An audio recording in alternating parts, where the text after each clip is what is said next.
Assalamualaikum warahmatullahi wabarakatuh. Perkenalkan, nama saya Adinda Mutrofin Solihah dari IAIN Kediri, Prodi Tadris Matematika semester 4. Di sini saya akan sedikit menjelaskan tentang perkembangan biologis dan kognitif. Untuk yang pertama, kita akan membahas tentang perkembangan biologis. Yang pertama kita bahas adalah masa remaja dulu. Masa remaja di sini adalah masa peralihan dari masa kanak-kanak menuju kedewasaan yang meliputi perkembangan biologis, kognitif, dan sosial emosional. Benang-benang aspek perkembangan tersebut terjalin dalam kehidupan remaja. Sekarang kita akan membahas tentang potret remaja. Biasanya, para remaja mengeluhkan bentuk fisik yang ada pada tubuhnya, seperti misalkan masalah pendek atau jerawat dalam wajahnya, atau hidungnya seperti apa, bentuk matanya seperti apa, begitu. Nah, cetusan hati remaja di tengah perubahan pubertas yang sedang mereka alami membuktikan adanya gejolak dalam tubuh setelah masa pertumbuhan yang tenang dan ajak di masa kanak-kanak, tengah, dan akhir. Nah, perubahan di masa pubertas membingungkan para remaja. Meski segala perubahan tersebut memunculkan perasaan bingung, berbagai pertanyaan, ketakutan, dan kecemasan, tapi kebanyakan di antara kita berhasil melaluinya dengan cukup baik. Pembahasan yang kedua adalah tentang pengaruh faktor genetika terhadap perkembangan remaja. Yang pertama, yaitu ada sifat dasar gen. Sifat dasar gen ini dibagi menjadi 3, yaitu genotip, fenotip, dan reaction rank. Kita akan bahas dulu yang genotip. Jadi genotip adalah warisan genetik seseorang, material genetika aktual yang sebenarnya ada. Namun demikian, tidak semua material genetik tersebut jelas tampak pada ciri-ciri yang tampil atau dapat diukur dengan diri kita. Yang kedua yaitu fenotip. Adalah bagaimana genotip seseorang tampil dalam ciri-ciri yang dapat diamati atau diukur. Fenotip meliputi ciri fisik seperti tinggi dan berat badan, warna mata, warna pigmen kulit, dan lain-lain. Yang selanjutnya yaitu reaction rank atau rentang reaksi. Adalah rentang jumlah kemungkinan fenotip untuk setiap genotip yang menunjukkan pentingnya peran pembatasan ataupun pengayaan lingkungan. Sandra Skerp menjelaskan rentang reaksi ini bahwa setiap orang memiliki jangkauan potensi. Misalnya, seseorang lebih pendek dari kebanyakan orang. Meski diberi makan sebaik apapun, orang yang memiliki gen pendek tidak akan pernah tumbuh jadi lebih tinggi daripada rata-rata. Pembahasan yang kedua adalah metode yang dipakai para ahli genetika perilaku. Dalam suatu penelitian mengenai anak kembar atau twin study, kesamaan perilaku anak kembar identik diperbandingkan dengan kesamaan perilaku anak kembar fraternal. Kembar identik tumbuh dari satu sel telur yang dibuahi menjadi 2 replika yang identik, masing-masing menjadi satu anak. Kembar fraternal atau fraternal twins berkembang dari sel telur yang berbeda dan sperma yang berbeda, sehingga secara genetis keduanya kurang mirip satu sama lain dibandingkan dengan kembar identik. Meskipun kembar fraternal dibesarkan dari satu rahim yang sama, secara genetis mereka berbeda seperti halnya kakak adik, bukan kembar. Dan mungkin pula terjadi atas jenis kelamin yang berbeda.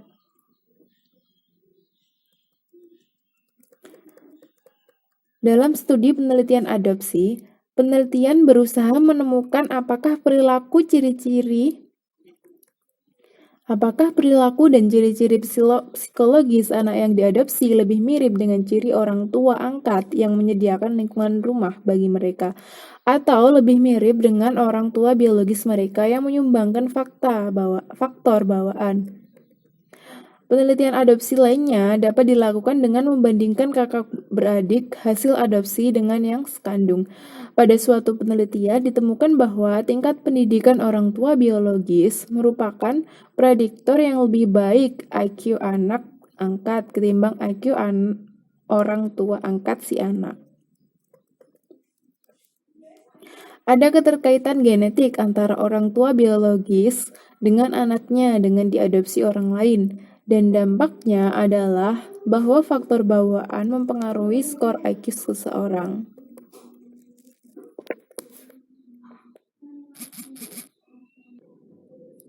Pembahasan yang ketiga adalah temperamen. Temperamen adalah gaya perilaku dan cara berespon yang khas yang ditampilkan oleh seseorang.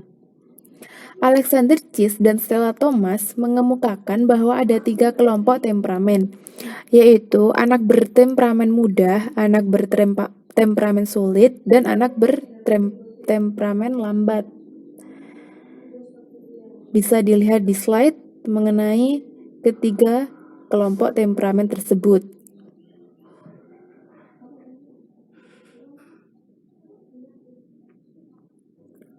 Pembahasan yang selanjutnya adalah mengenai interaksi faktor bawaan lingkungan dan perkembangan. Yang pertama ada interaksi genotip pasif lingkungan, genotip evokatif lingkungan, dan genotip aktif lingkungan. Jadi ahli genetika perilaku Sandra Scare percaya bahwa lingkungan yang dipilihkan orang tua untuk anak dan remaja mereka sampai kadar tertentu tergantung pada genotip yang dimiliki orang tua itu sendiri. Para ahli genetika perilaku percaya bahwa faktor bawaan dan lingkungan berinteraksi dengan 3 cara, yaitu pasif, evokatif, dan aktif. Untuk lebih jelasnya bisa dilihat di slide mengenai ketiga hubungan tersebut, yaitu pasif, evokatif, dan aktif.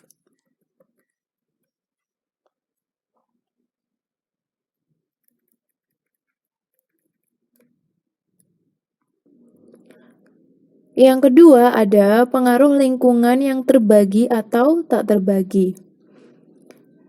Ahli genetika perilaku Robert Plomin percaya bahwa cara pengasuhan yang sama atau lingkungan yang sama memberikan pengaruh yang kecil terhadap variasi perbedaan kepribadian atau minat remaja. Dengan kata lain, meskipun 2 remaja tinggal serumah dengan orang tua yang sama, kepribadian mereka kerap kali berbeda. Di sini ada 2 garis besar, yaitu pengaruh lingkungan terbagi dan pengaruh lingkungan tak terbagi. Untuk lebih jelasnya bisa dilihat di slide mengenai definisi dari kedua pengaruh lingkungan tersebut. Jadi, kesimpulannya, ringkasnya baik gen maupun lingkungan diperlukan bagi remaja, meski hanya untuk sekedar ada di dunia. Faktor bawaan dan lingkungan bekerja sama untuk menghasilkan kecerdasan, temperamen, tinggi badan, berat badan, dan lain-lain. Tanpa gen, tidak akan ada remaja, tanpa lingkungan, tidak akan ada remaja. Pembahasan yang selanjutnya adalah ciri umum pertumbuhan fisik pada remaja. Aspek perkembangan fisik remaja yang paling banyak mendapat perhatian selama ini adalah tinggi badan dan berat badan, pertumbuhan kerangka tubuh, fungsi reproduktif, dan perubahan hormonal. Bagaimana sifat kurva pertumbuhan dari karakteristik pada tubuh tersebut?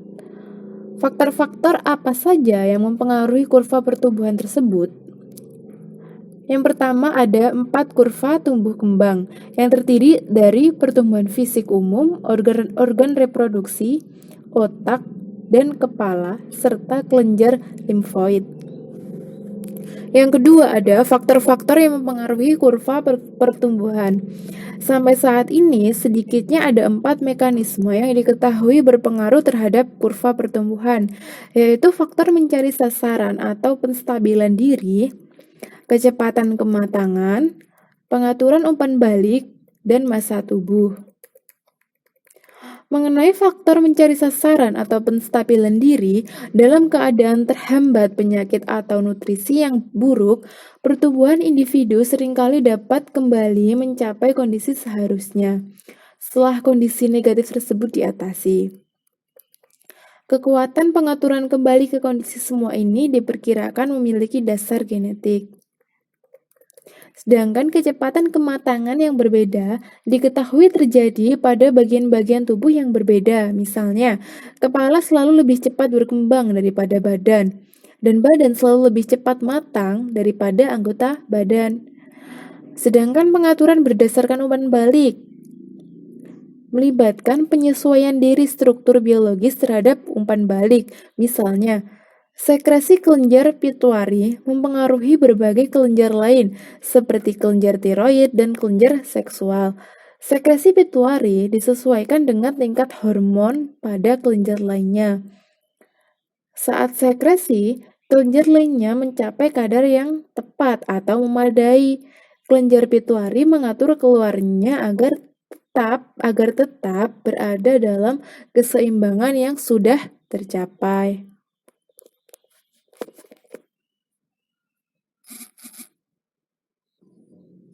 Pembahasan yang selanjutnya adalah pubertas. Di sini ada 3 poin. Yang pertama adalah batasan dan determinan pubertas. Jadi, apa sih pubertas itu? Nah, pubertas sendiri di sini artinya adalah perubahan cepat pada kematangan fisik yang meliputi perubahan tubuh dan hormonal yang terutama terjadi pada selama masa remaja awal. Faktor-faktor yang berperan dalam terjadinya pubertas adalah yang pertama faktor genetik, yang kedua faktor massa tubuh, dan yang ketiga faktor mutu makanan. Yang kedua ada perubahan hormonal. Di sini pengertian dari hormon adalah suatu substansi kimiawi berkekuatan besar yang dikeluarkan oleh kelenjar endokrin dan dialihkan ke seluruh tubuh melalui pembuluh darah. Untuk keterangan lebih lanjut bisa dilihat di slide yang bagian nomor 2 mengenai perubahan hormonal. Yang ketiga ada perubahan fisik. Di antara perubahan fisik yang terjadi yang paling tampak nyata semasa pubertas adalah meningkatnya tinggi dan berat badan serta kematangan seksual. Jadi, kesimpulannya, dikatakan bahwa masa remaja berawal dari biologi dan berakhir pada budaya. Memang, perubahan biologis di awal masa remaja tampak dramatik dan akrab bagi kita semua. Meskipun sejumlah pakar perkembangan yakin bahwa hal ini terlalu banyak diperhatikan, sehingga proses kognitif dan sosial emosional terabaikan. Pubertas membawa perubahan meluas pada tubuh kita dan mengubah cara berpikir kita mengenai diri kita sendiri, serta bagaimana cara orang lain berinteraksi dengan kita. Nah, pembahasan yang kedua yaitu setelah kita tadi membahas tentang perkembangan biologis, sekarang kita membahas tentang perkembangan kognitif. Di sini ada teori perkembangan kognitif. Yang pertama dari pandangan Piaget tentang perkembangan kognitif. Di sini saya akan menjelaskan dulu bahwa Jean Piaget adalah pakar psikologi dari Swiss yang hidup dari tahun 1896 sampai 1980. Pada awalnya, Piaget lebih tertarik meneliti tentang perkembangan kognitif pada manusia.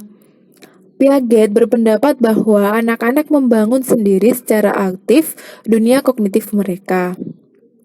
Informasi tidak sekedar dituangkan ke dalam pikiran anak lewat lingkungan. Anak-anak menyesuaikan pemikiran mereka untuk meliputi gagasan-gagasan baru. Proses ini selalu dikenal dengan istilah asimilasi dan akomodasi. Asimilasi terjadi ketika seseorang menggabungkan informasi baru ke dalam pengetahuan yang sudah dimilikinya. Sedangkan akomodasi terjadi ketika seseorang menyesuaikan dirinya terhadap informasi baru. Teori perkembangan kognitif Piaget salah satu teori yang menjelaskan bagaimana anak beradaptasi dan menginterpretasikan objek dan kejadian-kejadian sekitarnya. Anak-anak mempelajari ciri-ciri dan fungsi dari objek-objek seperti mainan, perabot, dan makanan, serta objek-objek sosial seperti diri, orang tua, dan teman. Gitu. Nah, anak-anak juga mempelajari cara mengelompokkan objek-objek untuk mengetahui persamaan-persamaan dan perbedaannya. Untuk memahami penyebab terjadinya perubahan dalam objek-objek, dalam peristiwa-peristiwa, dan untuk membentuk perkiraan tentang objek dan peristiwa tersebut. Piaget menskemakan perkembangan kognitif manusia sebagai berikut. Yang pertama ada tahap sensomotorik. Tahap sensoriomotorik. Ini berkisar pada umur 0 sampai 2 tahun. Tahap sensoriomotorik yang berlangsung sejak masa bayi sampai sekitar usia 2 tahun adalah tahap pertama dalam teori Piaget. Pada tahap ini, bayi membangun pemahamannya akan dunia dengan mengkoordinasikan pengalaman indrawinya dengan gerakan fisik motorik sehingga disebut sensoriomotorik. Yang kedua yaitu tahap Yang kedua adalah tahap preoperasional, yaitu pada usia 2 sampai 7 tahun. Tahap ini berlangsung pada 2 sampai dengan 7 tahun adalah tahap perkembangan kedua Piaget. Dalam tahap ini, anak mulai menggambarkan dunia dengan kata-kata, bayangan, atau gambar. Nah, ciri-ciri berpikir tahap praoperasional ini yaitu dicirikan dengan adanya fungsi simbol mulai usia 2 sampai 4 tahun. Imitasi, terus permainan simbolis seperti mobil-mobilan dengan balok-balok kecil, terus kemudian menggambar, mengetahui bentuk-bentuk dasar geometris seperti bulat, bundar, persegi, terus kemudian gambaran mental masa kacau, bahasa ucapan. Sedangkan yang ketiga ada tahap operasional konkret. Ini berkisar pada umur 7 sampai 11 tahun. Menurut Piaget, operasi adalah hubungan-hubungan logis di antara konsep-konsep atau skema-skema. Sedangkan operasi konkret adalah aktivitas mental yang difokuskan pada objek-objek atau peristiwa-peristiwa nyata atau konkret dan dapat diukur. Tahap ini memiliki proses-proses penting. Yang pertama adalah pengurutan. Yang kedua adalah klasifikasi. Yang ketiga adalah decentering. Yang selanjutnya adalah reversibility. Yang selanjutnya ada konservasi. Dan yang terakhir ada penghilangan sifat egosentrisme. Tahap yang keempat ada tahap operasional formal. Ini berkisar antara 11 sampai 15 tahun. Ditinjau dari perspektif teori kognitif Piaget, maka pemikiran masa remaja telah mencapai tahap pemikiran operasional formal, yakni suatu tahap perkembangan kognitif yang dimulai kira-kira 11 atau 12 tahun dan terus berlanjut sampai remaja mencapai masa tenang atau masa dewasa. Pada tahap ini, anak sudah mulai berpikir abstrak dan hipotesis.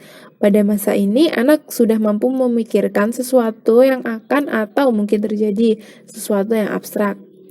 Di samping itu, pada tahap ini, remaja juga sudah mampu berpikir secara sistematik. Remaja telah mampu memikirkan semua kemungkinan secara sistematik untuk memecahkan suatu masalah. Mereka juga memiliki kemampuan berpikir alternatif sehingga kemungkinan menyelesaikan masalah yang mereka hadapi lebih beragam. Pendapat yang kedua dari pandangan Brunner tentang perkembangan kognitif.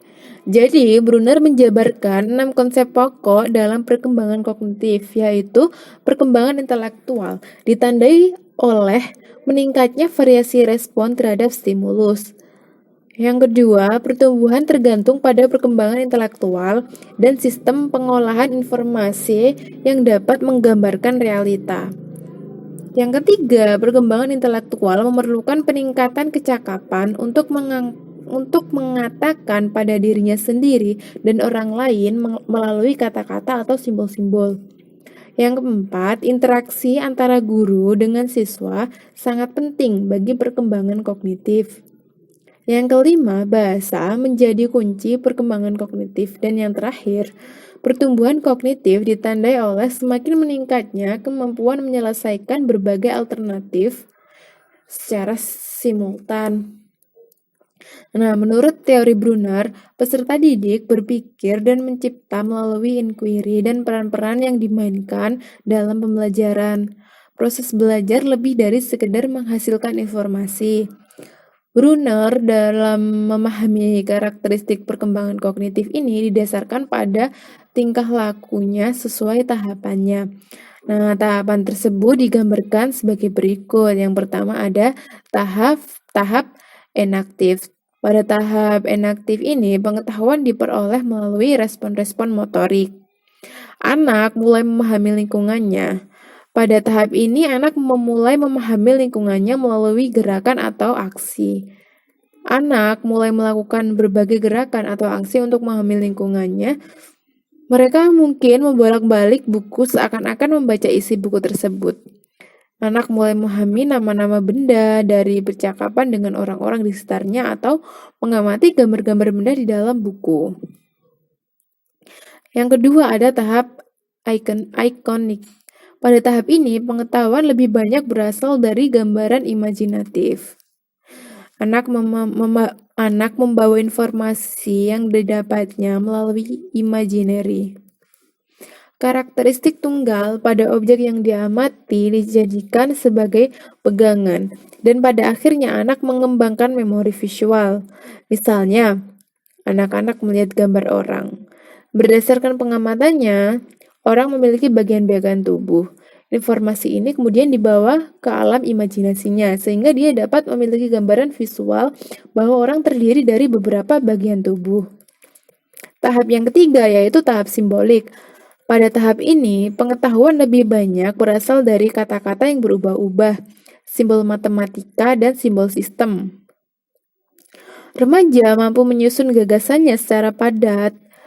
Pada tahap ini, anak sudah memahami simbol sehingga mereka sudah dapat memaknai sebuah simbol. Nah, Brunner menyatakan anak-anak akan belajar dengan baik jika pembelajaran yang dilakukan bermakna dan relevan dengan hidup anak. Nah, mungkin itu penjelasan singkat saya mengenai perkembangan biologis dan perkembangan kognitif. Terima kasih, mohon maaf apabila ada salah-salah kata. Saya Adinda Mutrofin. Wassalamualaikum warahmatullahi wabarakatuh.